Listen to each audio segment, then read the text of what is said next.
Seguimos Noticias 24 con otro tema del día muy importante. El Censo de Población y Vivienda de este año va a comenzar el 9 de marzo y se extenderá hasta junio. Para hablar en detalle de lo que será este proceso, vamos con el director nacional del INE, Ricardo Vicuña. Ricardo, muchas gracias por acompañarnos. ¿Qué tal? Buenas tardes, Nicolás. Gusto saludarte. Claro, trabajo de campo que comienza en marzo, pero que de hecho ya comenzó en términos del levantamiento de la información, de lo que van a hacer los distintos sectores del país. Y quiero ir a algo básico, que quizás muchas veces cuando hablamos del censo como que se nos olvida. ¿Cuál es la importancia de este proceso? Bueno, la importancia que esta es una oportunidad única para levantar información de todas las viviendas, de los hogares y de las personas que habitan en el territorio. Y como tal, es información que nos permite caracterizar la población y determinar datos que son muy importantes para políticas públicas a un nivel muy elemental, llamémoslo a nivel de comunas, de unidades que pertenecen a zonas geográficas reducidas, que básicamente no son cubiertas por los ejercicios habituales que se hacen, por ejemplo, a través de las encuestas. Y por lo tanto es la oportunidad para tener información de unidades menores a nivel geográfico y que permite de alguna forma relevar cuáles son las necesidades que tiene la población que habita justamente en estos territorios más pequeños. Ahora, para los que han tenido la experiencia de recibir a censistas, de contestar el cuestionario, de que se le preguntara el cuestionario, ¿hay preguntas que se suman? ¿Hay temas también que se incorporan a este censo 2024 con respecto a los anteriores? Tuvimos uno abreviado, hubo uno que tuvo varios problemas, los anteriores, digamos, hay harta experiencia. Sí, bueno, en general los censos no innovan mucho de un cuestionario a otro, ¿ah? O sea, son preguntas que son bastante estándares en las recomendaciones internacionales. Son típicamente preguntas acerca de las características demográficas de la población, de las características de las viviendas, características económicas en términos de la participación en el mercado del trabajo, la educación, la fecundidad. Son todas preguntas bastante tradicionales que permiten... ¿Pero se suman preguntas nuevas, Ricardo? Y entonces, en la respuesta corta, hay por ejemplo, de las 50 preguntas, nosotros estimamos que hay unas 8 preguntas que son temas nuevos, que por ejemplo se refieren a temas que se requiere información en la sociedad, respecto, por ejemplo, a la discapacidad, a la pertenencia y uso de lenguas de pueblos originarios, en términos de preguntas respecto a el tema de la afrodescendencia, que es una pregunta que también tiene que ver con pueblos originarios, preguntas de identidad de género, preguntas relacionadas con, por ejemplo, el uso de el desecho de basura, son temas más de medio ambiente. Claro. Entonces, son temas que se requieren básicamente de acuerdo a las demandas que hay en la sociedad hoy en día. A ver, aquí hay que ser bien didácticos para entregar, porque ustedes están entregando la información, están difundiendo lo que va a ser este proceso de censo, que no va a ser un día, como antaño estaba en un día de censo, ¿no? Sí, claro. Nosotros estamos implementando ahora lo que se llama un censo en derecho, que tiene la característica de darse más de un día. Entonces estamos realizándolo en un periodo que va de 9 de marzo a junio, y tiene como foco tratar de identificar lo que es la residencia habitual de las personas. Cuando uno lo hace en un día, lo que uno está tratando de identificar es quiénes pernoctaron en la vivienda la noche anterior que uno está censando. En este caso, nosotros estamos buscando la residencia habitual de los habitantes en los distintos territorios. Entonces, ese es una con 6 meses de residencia, ¿no? Claro, la definición de residencia es haber vivido en esa vivienda a lo menos la mayor parte del último año. Y si no es así, tener la intención hacia futuro de residir en esa vivienda la mayor parte del próximo año. Perfecto. Claro, y van a ser varios días y eso también va a requerir un número importante de censistas. Comentemos un poquito al respecto y las innovaciones también que trae este censo sobre eso. Así es. Bueno, cuando es en un día, esto se hace con voluntarios, porque uno necesita un ejército de personas que salgan a la calle ese día a censar. Claro. Pensemos que en el 2017, por ejemplo, salieron a la calle un poquito menos de 600.000 censistas voluntarios.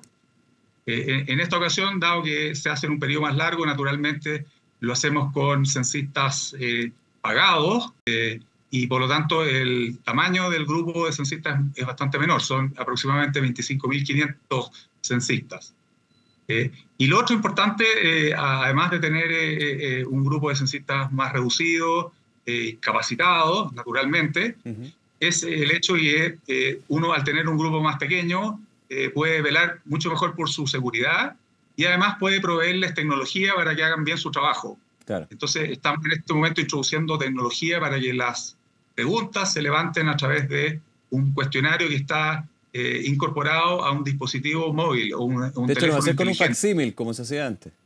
Claro. Entonces, cuando hay en un día, generalmente ha sido, y este es el recuerdo antiguo de que se hacía con papel y lápiz. Sí, claro. Ahora nosotros estamos introduciendo tecnología. Entonces, cada censista va a aportar un dispositivo móvil de captura, que es como un teléfono inteligente, con el cuestionario ya incorporado, y por lo tanto las respuestas del cuestionario van a ser capturadas inmediatamente, en línea prácticamente, en las bases de datos del Instituto Nacional de Estadística. Sobre eso, ¿eso permitiría tener los resultados en menor tiempo de si fuera con papel y lápiz y tener que procesar todos esos facsímiles? Vamos a tener ahí algún pequeño mejoramiento, pero de todas maneras el procesamiento que se hace requiere tener harto cuidado, porque además hay que integrar lo que se llama el cuestionario que se va a estar consultando en la entrevista presencial. Esto además hay que combinarlo con el cuestionario que se va a poder, después puedo explicar un segundo en qué se trata, pero se va a poder contestar en línea en algunos casos, y en algunos casos menores se va a tener que seguir haciendo en papel. Entonces, esa integración igual requiere su tiempo. Nosotros estamos pensando que los resultados de este censo en primer nivel lo vamos a estar ya difundiendo hacia fines del 2024, principios del 2025. Ricardo, también llamó la atención, ¿por qué los censistas no van a entrar a las casas como se hacía antiguamente? ¿Es una obligación que el censista tiene que hacer el cuestionario en la puerta o fuera de la casa? ¿Por qué?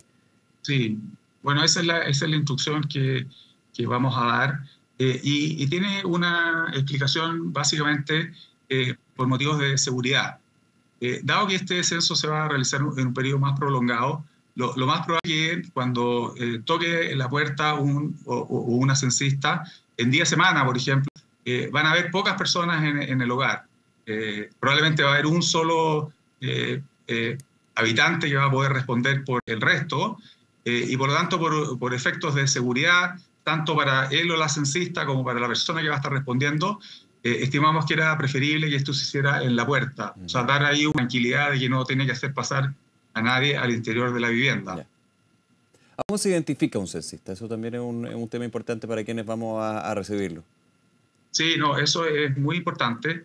Los censistas van a vestir una indumentaria muy característica, que va a permitir conocer que se trata de personal del INE y que están haciendo el trabajo de censista. Entonces van a portar una chaquetilla, gorra, una mochila, y eso va a ser bien característico. Y después van a aportar una credencial que va a tener un código que se va a poder escanear, y a través de ese escaneo se va a poder ingresar el RUT de la persona que uno va a tener al frente, y ahí va a poder verificar la identidad de él o la censista. Ahora, hay otra innovación, la posibilidad de autocensarse, y eso tiene que ver cuando una persona no es ubicada o en un domicilio, no hay ninguna persona. ¿Cuántas veces? ¿Cómo va a funcionar eso? Bueno, nosotros la estrategia principal es hacer la entrevista, y vamos a hacer el empeño para ir ya sea de lunes a domingo, de 9 a 9 de la noche. Ese es el espacio, la ventana para hacer este trabajo. Pero naturalmente vamos a hacer un primer intento, y si eso no prospera, vamos a hacerlo por segunda vez, y eventualmente entonces vamos a dejar una invitación intransferible a la vivienda, donde básicamente ingresando un código que va a estar ahí incluido en la carta de invitación, esa vivienda va a poder responder el censo en línea, que se llama. Claro, ahí va a estar el cuestionario, y esto es por si por tercera vez no hay nadie en la casa. Claro, claro. Esa es un poquito la instrucción que estamos dando al operativo a partir de Claro. marzo. Ahora, otro punto, Ricardo. Ricardo Vicuña, director nacional del INE. ¿Es obligatorio contestar el cuestionario del censo? Bueno, por ley del Instituto Nacional de Estadística, todas las encuestas y censos, los habitantes tienen la obligación de contestar. Eso es un mandato que está ahí incorporado en la ley del INE que nos rige el día de hoy.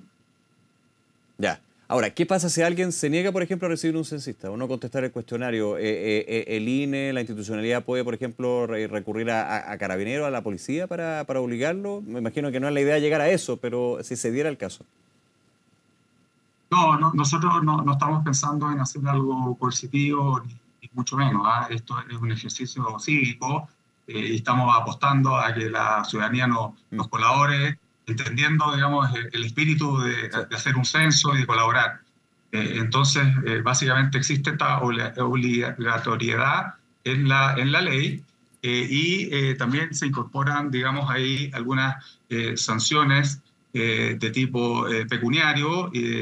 multa. Que van acompañadas a la persona que se niegue a contestar. Ya. Pero nosotros no quisiéramos caer, digamos, Ujú. en ese extremo, digamos. Claro, ¿Ah? me imagino que tomando la experiencia de la historia de censos que ha habido en Chile en términos justamente de darle la importancia y por sobre todo la relevancia y la necesidad de que uno conteste el cuestionario. Así es, ¿ah? Nosotros tenemos una larga tradición desde el siglo XIX contestando censos en el país y nuestra impresión es que la ciudadanía entiende el objetivo de un censo y se abre, digamos, a contestar cuando uno explica bien para cuál es el propósito Ujú. y es capaz de coordinarse para hacer la entrevista en un momento que sea posible, digamos, de entregarse, digamos, la información. Por lo tanto, Sí. nosotros estamos haciendo un llamado a colaborar, digamos, de manera voluntaria en este ejercicio, naturalmente. Ya. Ricardo, ¿qué pasa? Hay varios casos, son los que se ocurren ahora, digamos. Obviamente vamos a ir conversando y entregando toda la información que tiene que ver con el censo, pero cuando en una vivienda, en un domicilio, hay dos o más familias o grupos familiares, ¿eso se considera, por ejemplo, cuatro censos distintos en una misma casa? ¿Es así? ¿O es solamente una vivienda? Bueno, es solamente una vivienda, lo que sucede es que hay varios hogares al interior Claro, de una vivienda. sí, el Entonces, concepto de varios hogares, claro. es básicamente una situación de multihogar. Sí. Entonces ahí uno tendría Que que también es bueno que se levante con esta básicamente. información para políticas públicas, justamente. Así, tal cual, tal cual. Hay que recordar que este es un censo no solamente de población, ¿ah? Es un censo de vivienda Claro, más además. allá de cuántos chilenos somos, que es Entonces, el gran titular, digamos, que nosotros los medios tomamos del censo. Pero aquí hay una baja claro, muy importante.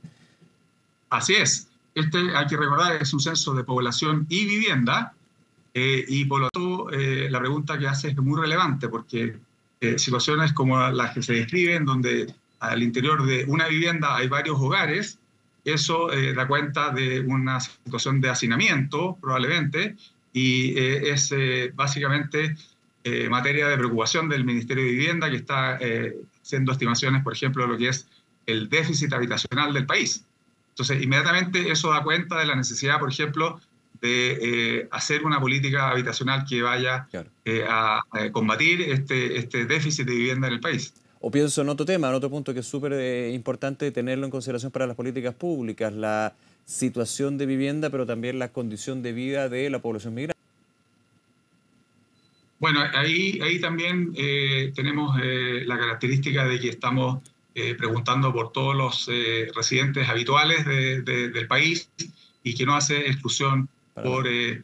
básicamente nacionalidad. Lo importante es que esté residiendo en el país y de alguna manera esto también nos va a permitir capturar ese fenómeno de inmigración. Sí, pero ¿se pregunta por nacionalidad ahí en el cuestionario? ¿Está considerado eso? Sí, Sí. sí, esa es una innovación del cuestionario 2024, hay una pregunta de nacionalidad.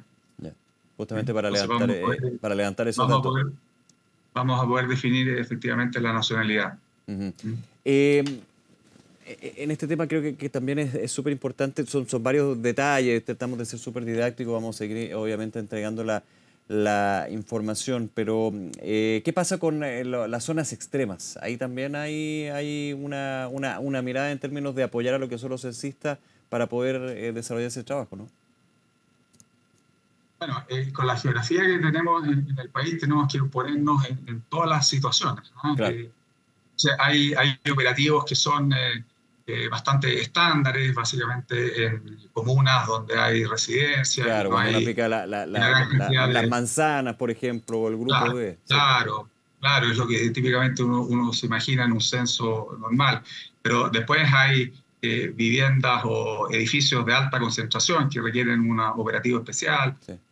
Hay situaciones de campamentos, hay situaciones de calle, viviendas colectivas, de lugares rurales donde hay básicamente viviendas dispersas y hay lugares de difícil acceso. Y uno de esos lugares básicamente es de los operativos que estamos empezando primero, que es lo que mencionábamos en la mañana, respecto, por ejemplo, a ir a censar en los canales australes del país con apoyo de las Fuerzas Armadas, ¿no? Entonces son operativos bien únicos, especiales, pero que son necesarios en una tarea como la que se asocia a un censo, que tenemos que básicamente levantar información de todos los habitantes y residentes habituales del país. 25.000 censistas entonces que van a cumplir una labor muy importante, clave para el futuro del país a partir del 9 de marzo. Insisto, un trabajo que ya lleva tiempo, pero que desde el censo como lo conocemos en términos de la entrevista comienza en marzo. Para cerrar, Ricardo Vicuña, la información en INE.cl me imagino para quienes estén interesados también en ver eso. Sí, la información del cuestionario está ya subida a partir del mes de enero, entonces ahí todo el mundo puede básicamente conocer en detalle las preguntas e ir adelantándose a las respuestas, ¿ah? Porque en la medida que uno ya tenga la información completada, la entrevista va a ser mucho más fluida. Claro, Entonces, eso se puede encontrar en www.censo2024.cl, cuestionario censal. Y entonces perfecto. ahí se puede descargar y revisar en detalle las 50 preguntas. Ricardo Vicuña, director nacional de INE, nuevamente, muchas gracias por acompañarnos. Esté muy bien. No, muchas gracias. Gracias, Buenas Ricardo. tardes. Buenas tardes.